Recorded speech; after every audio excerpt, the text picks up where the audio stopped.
In this episode, we're going to solve a really common problem with photography. Wow, isn't it easy to shoot? Way too much?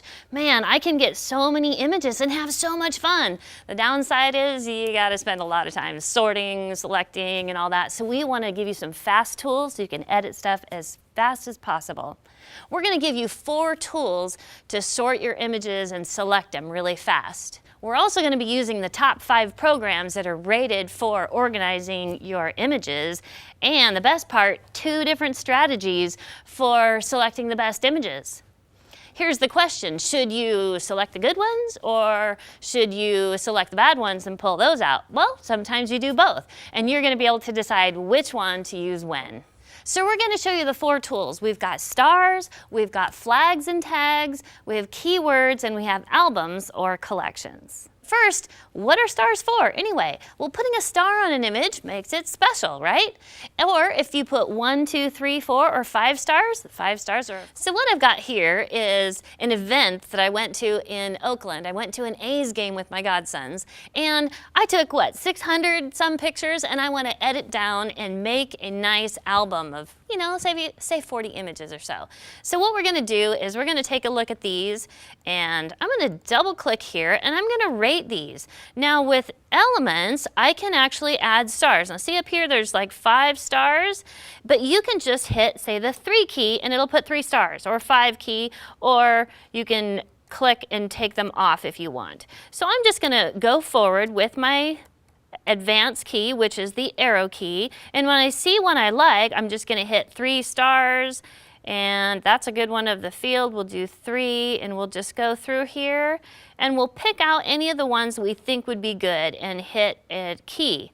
Now, most of the ones that are keepers, I will put a 3 on it, and if it's really good, I'll put a 5 on it. And you can go through these really quick. Looks like they're buying ball hats and all that. Oh, that was a good one. Go back to that. 5 stars. So we know if it's a great one, we'll put 5 stars on. So now, let's just go back to all of the images. And looks like you can't see any stars. That's because the thumbnails are really small. We're going to make the thumbnails bigger with the slider, and now you can see the stars. So we've got 5 stars on the good ones, 3 stars on the maybes. So how do we rate these? Right here on the bar where you saw those stars, we're going to click 3 stars and higher. And it takes about a second, and then it shows all the ones that I have selected. Now let's say my goal is a certain number. Now sometimes keywords are called different things. Actually, in Lightroom and Elements, that's Photoshop Elements, it's called keyword tags. So don't get that confused with tags. And then if you use Picasa, it's just called tags. If you use ACDSee, it's called keywords, but guess what? You can't find keywords. There's a special place to find it. Let me show you real quick, because this is great.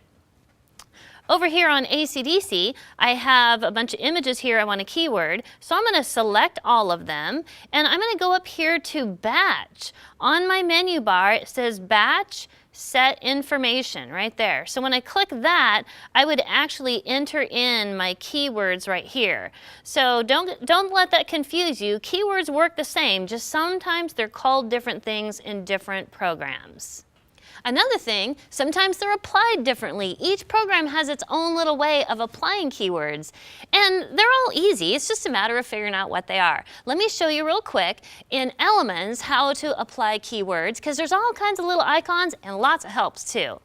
So I'm opening up Elements Organizer right here, and I've got some nice pictures, and let's say I want to keyword these.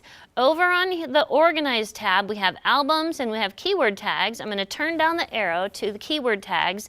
We have a couple different things. So my goal is to just flip through those as fast as possible.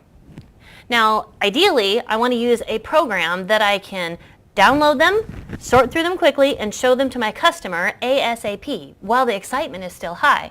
So ACDSee is pretty much my #1 choice. There's a couple reasons for that, and one of them is that ACDSee is good for navigating straight to a folder, and you can actually see what's in that folder without having to import them and use a catalog. I really like that. It works with my organization system with folders.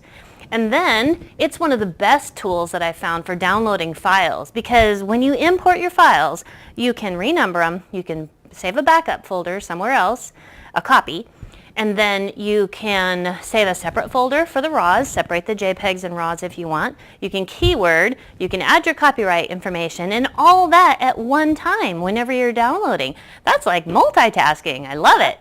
I've got iPhoto open already, and you can see some of my events. One of the things I love about iPhoto is the facial recognition, and it's so easy to find all my images for anybody's face. That's really great.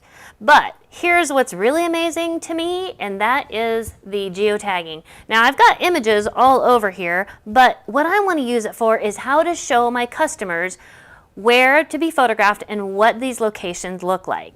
Let me zoom in right here. I'm going to zoom in on California, right here where I live. Let's see, we've got San Francisco, and we got top of the Central Valley, and this is where Sacramento is. This is where I live. Let's zoom in a little bit closer, right there. Okay, my studio is right here. Here's downtown Sacramento. This is about 15 minutes away. And then here's Folsom. I photograph over here a lot by Folsom Lake. This is about probably 30 minutes away. So if my customer wants to do outdoor pictures, I can say, well, where do you live? If you live over in the Folsom area, here's one of my favorite locations. And I can click on this and show them, well, this is Cone Park. It's beautiful in the fall. We've got lots of fall colors, but it's also gorgeous in the spring, lots of color and flowers in the spring. Then I can show them some other areas. Let's say they want to be photographed down by the lake. We've got Rainbow Bridge here and lots of cool rocks. This is called Negro Bar, and this is a really popular place to be photographed. I also do a lot of high school seniors there as well. It's got a really cool, edgy area look.